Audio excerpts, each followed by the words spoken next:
नमस्कार, मैं Rajesh Lakhera, assistant professor chemistry, government girls college Taranagar, Churu.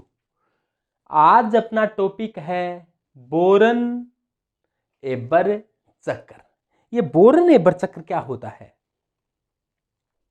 Boron एबर चक्र के बारे में समझो आप लोग कि बोरन एबर चक्र क्या होता है।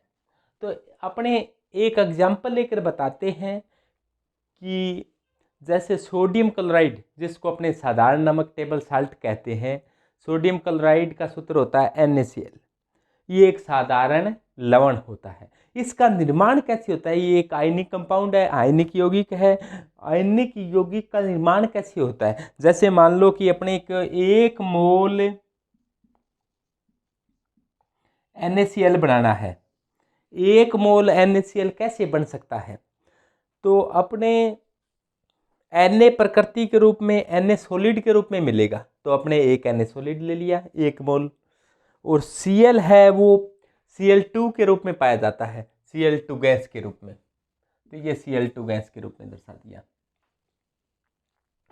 अब Na को अपने Na प्लस के रूप में बदलें और Cl2 है उसको Cl माइनस के रूप में बदलें, लेकिन अपने को एक एक मोल ही लेना है। तो Na सॉलिड लिया, Na सॉलिड को पहले Na गैस में बदला। Na गैस में बदलने के लिए इसको कुछ ऊर्जा देनी पड़ेगी। जो भी ऊर्जा दी जाती है उसको कहा जाता है ऊर्ध्वपातन ऊर्जा, हीट ऑफ सब्लिमेशन। ऊर्ध्वपातन की ऊर्जा दी तो ये सॉलिड से किस में आ गया? गैस में आ गया।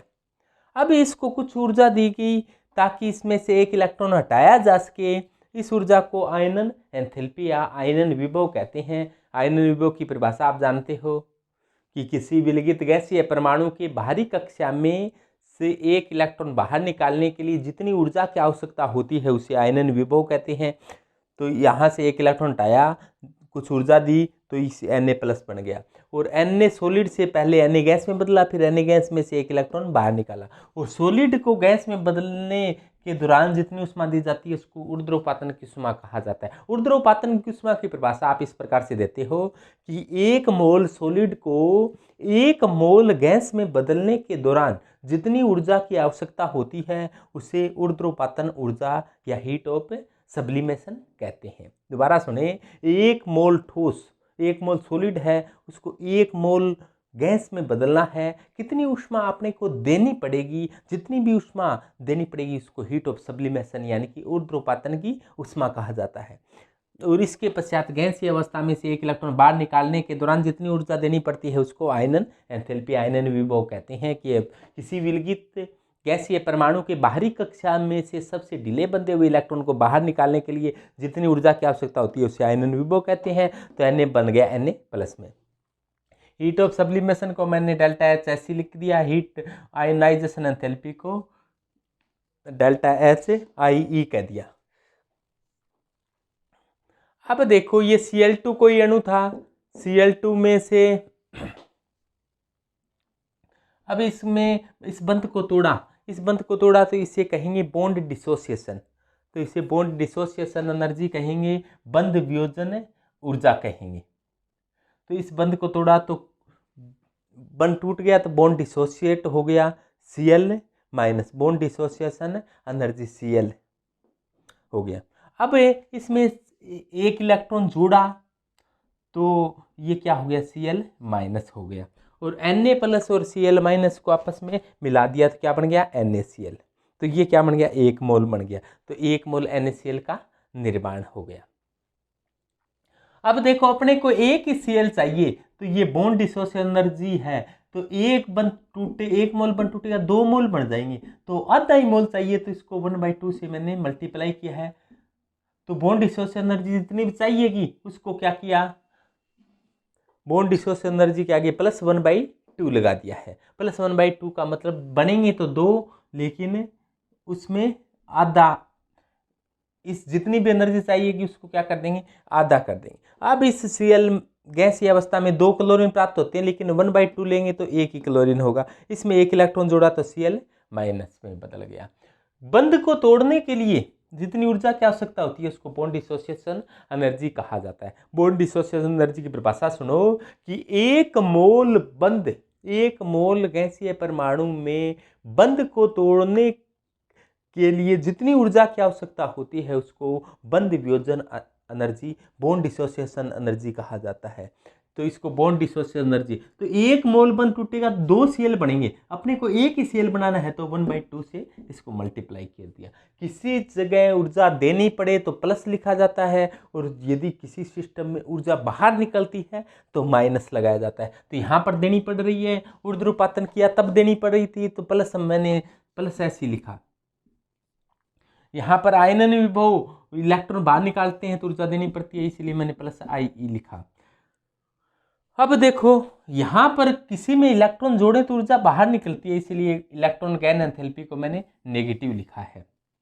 अब ये Cl माइनस में बदल गया और Na है वो Na प्लस में बदल गया। अब Na प्लस और Cl माइनस को आपस में मिला दिया, तो Na प्लस और Cl माइनस में मिला दिया तो NaCl बन गया, ये क्रिस्टल बन गया। और क्रिस्टल बनता है तब जो ऊर्जा बाहर निकलती है उसको कहा जाता है लेटिस एनर्जी, जालक ऊर्जा।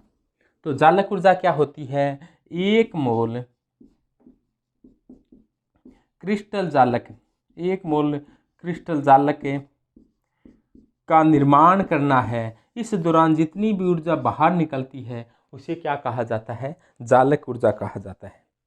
एक मोल क्रिस्टल जालक बनने के दौरान जितनी ऊर्जा बाहर निकलती है उसे जालक ऊर्जा कहा जाता है, यानी कि इसको क्या कहा जाता है? लेटिस एनर्जी कहा जाता है, जालक ऊर्जा कहा जाता है। तो यहाँ पर जालक ऊर्जा बाहर निकल रही है तो लेटिस एनर्जी भी कैसी है? नेगेटिव है।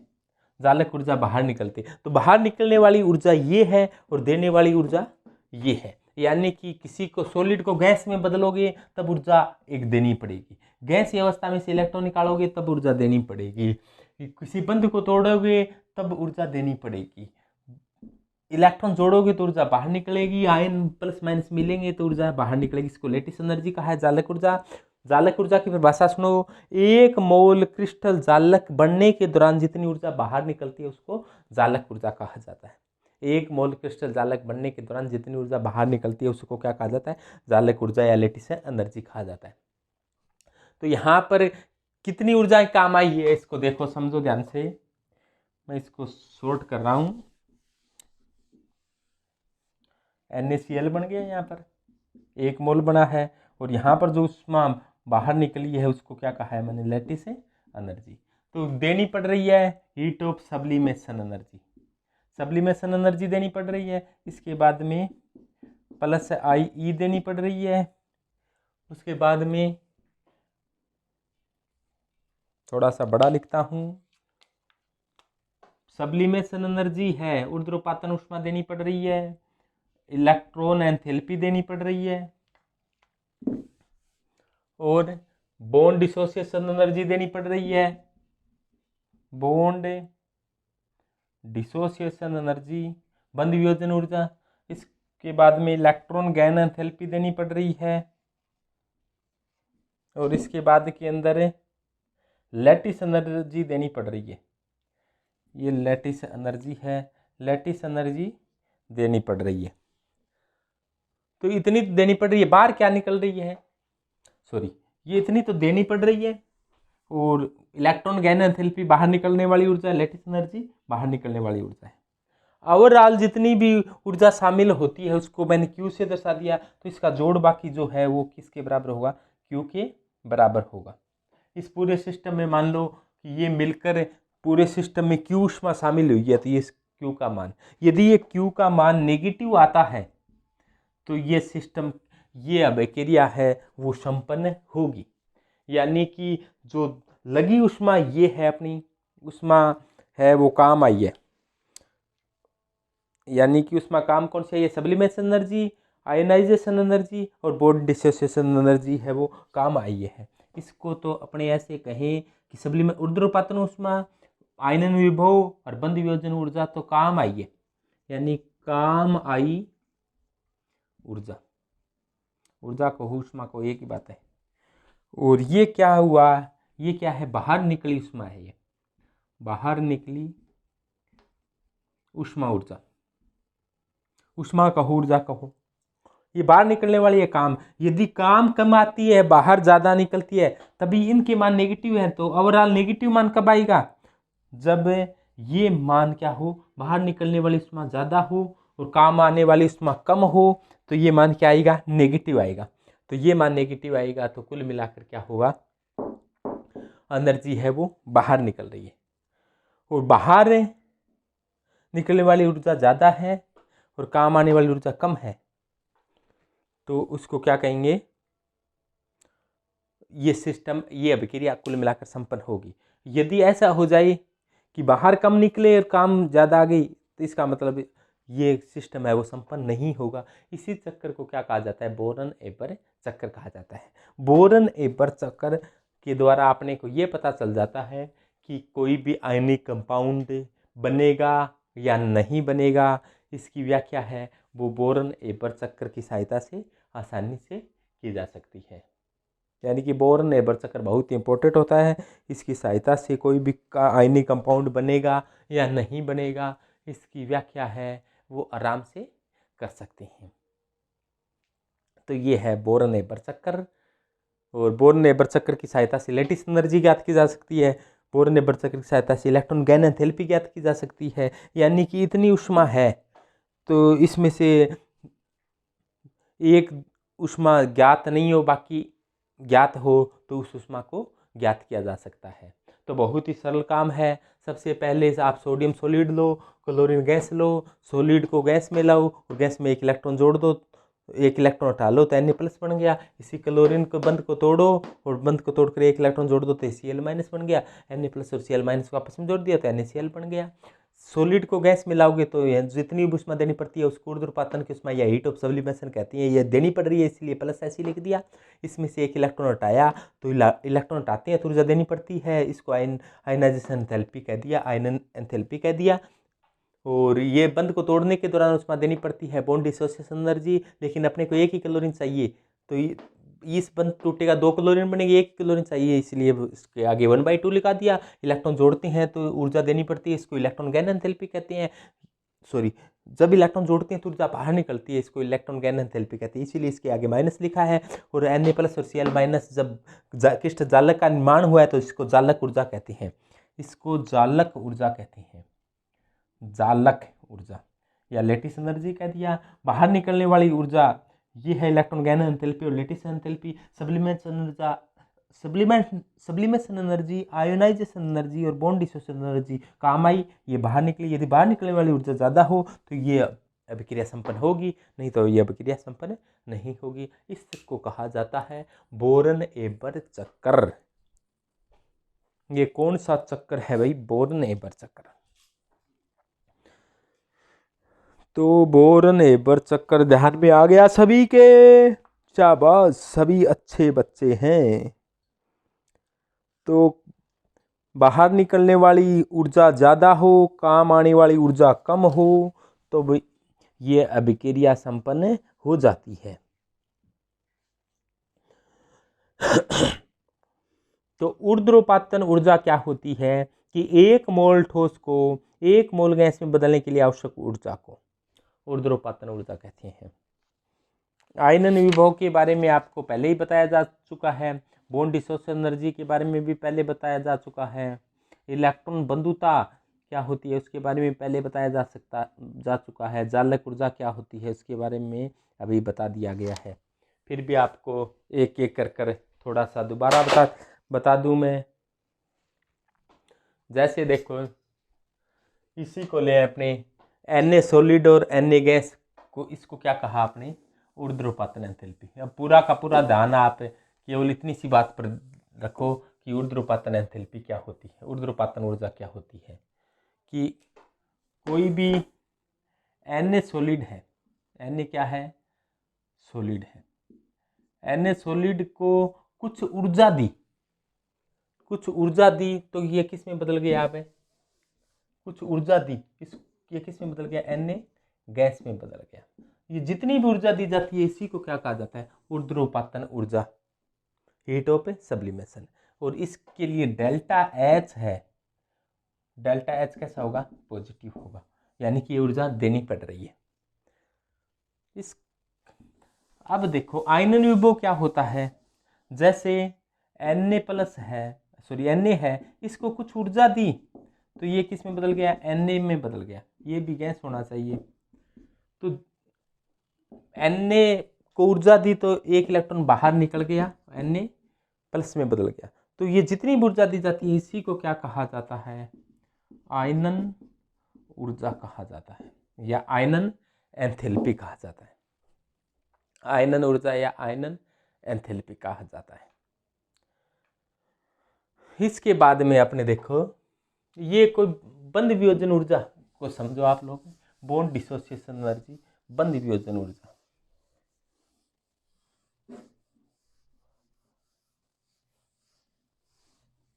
बॉन्ड डिसोसिएशन एनर्जी, बंद वियोजन ऊर्जा, जैसे मान लो ये Cl माइनस है और ये बंद टूटेगा तो कुछ ऊर्जा देनी पड़ेगी।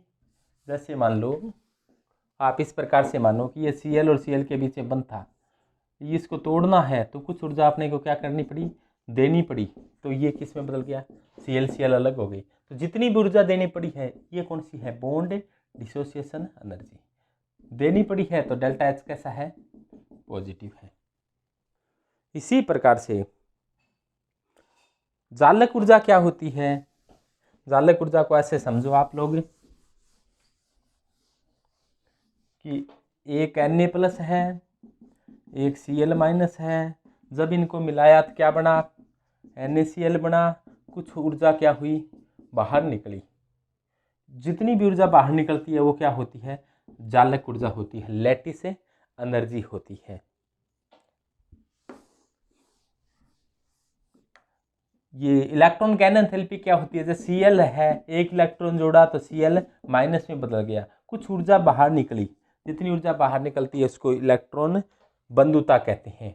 और इलेक्ट्रॉन गैन एंथैल्पी के लिए डेल्टा H कैसा होगा, नेगेटिव होगा। Electron gain enthalpy, lattice enthalpy, bond, तो ये सभी बातें अपने ध्यान में आ गई। तो ये बोरन ओबर चक्र है। बोरन ओबर चक्र बहुत ही इम्पोर्टेंट होता है, एग्जाम में हर हाल में पूछा जाता है। तो आपके समझ में आ गया होगा। इस वीडियो को बार बार देखें। किसी के कोई दिक्कत परेशानी शंका हो तो आप बताएं, कमेंट कर कर बताएं, या फिर आप मेरे मोबाइल नंबर से आप सीधा संपर्क कर सकते हैं 9982516622 9982516622। तो धन्यवाद। मैं Rajesh Lakhira, assistant professor chemistry, government girls college Taranagar.